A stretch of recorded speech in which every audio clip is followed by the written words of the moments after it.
Okay, let's dive in. We're about to get into a story that is, well, honestly, it's deeply unsettling. Yeah. And quite bizarre. It really is. It's about this man, Karl Denke. Everyone in his town, Münsterberg, knew him as Papa Denke. Right, like a friendly neighbor figure. Exactly. Picture someone really charitable, maybe helps out at the local church. You know, someone you trust implicitly. Mm-hmm. Now, try and square that with the horrific truth they found after he died. This same man was a prolific serial killer and a cannibal. And he was operating completely under the radar for decades. That contrast, that's what makes this so chilling, isn't it? And maybe that's why Karl Denke is often called the forgotten cannibal. Yeah. He's just not as infamous as some others. Yeah, despite the sheer scale of it all. So our mission here is to sift through these sources. We have the excerpts, the articles about his life, the awful discoveries, and try to understand, who was this guy? What did he do? How did they finally catch him? And why isn't he, a household name in true crime, given the details? Yeah, exactly. So we're piecing this together from the materials. Let's set the scene a bit. Karl Denke, born 1860 in Prussia, which is now part of Poland. And he died in 1924. But the crimes, the known ones anyway, they spanned about 20 years, maybe a bit more, from around 1903 right up until the end in 24. And those nicknames the sources mention.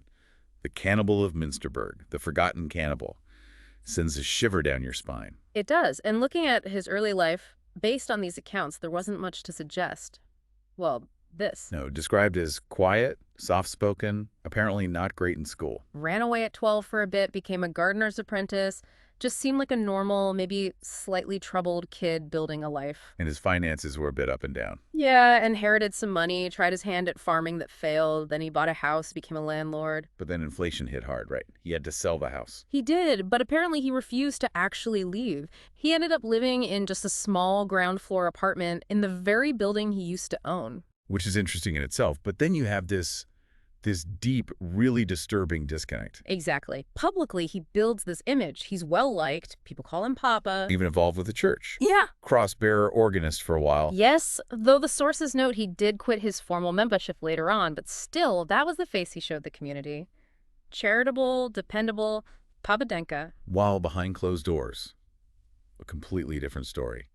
Preying on vulnerable people. Homeless people, travelers passing through, people unlikely to be missed quickly. And the sources mention his little shop selling leather goods and boneless meat. Right, run out of his home. And the horrifying implication, based on what was found later, is that those goods, they contained human remains. Ugh.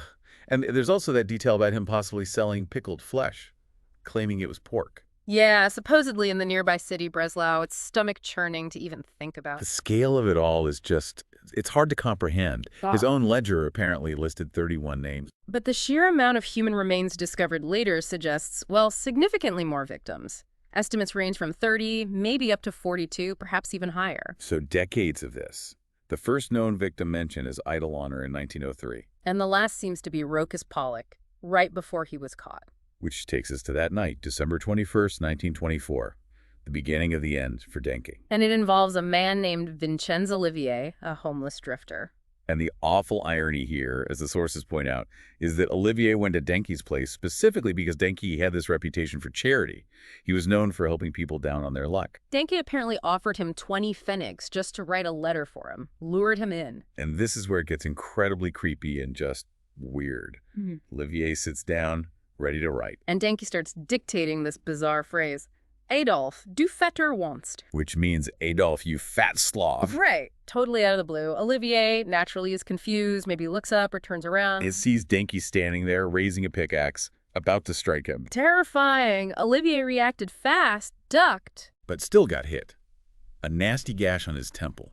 The sources say 8 by 2 centimeters deep. But he fought back.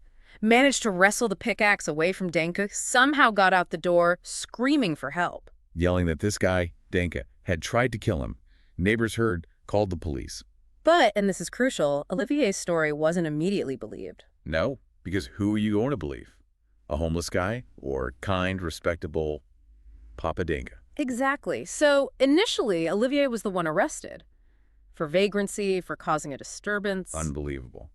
But thankfully, a judge stepped in. Yeah, the judge saw Olivier's injury, maybe sensed something wasn't right, and insisted the police investigate Olivier's claims against Denke properly. That judge's instinct was key, because then they brought Denke in for questioning. But they never got the chance to actually interrogate him. No, within hours of being put in a holding cell, he hanged himself. The sources usually say he used a handkerchief or maybe one shoelace, something simple. He ended it before they could even start asking questions. And that act, his suicide, is what finally triggered a proper search of his little apartment. And what the police found there? Well, it was beyond anyone's worst nightmares. It instantly confirmed Olivier's story, obviously, but it also revealed the true extent of Denke's secret life. Just horrific. The details in the sources are graphic. They found tubs with human flesh curing in brine. Like he was preserving it, and a box just full of human bones. Yeah, an assortment, pots containing rendered human fat. And maybe the most chilling finds were the items made from tanned human skin. Shoes, belts, braces, even shoelaces made from human skin. The sheer quantity of bones listed in the reports is staggering. We don't need to list every single one, but... No, but the sources give this horrifying inventory. Multiple femurs, different sizes noted, dozens and dozens of smaller bones, toes, finger bones, ribs. It wasn't just random pieces. It was parts from many different individuals meticulously collected and stored over a long, long time. It paints a picture of systematic butchery. Absolutely. It suggested this wasn't impulsive. It was deliberate, repeated, methodical. For years.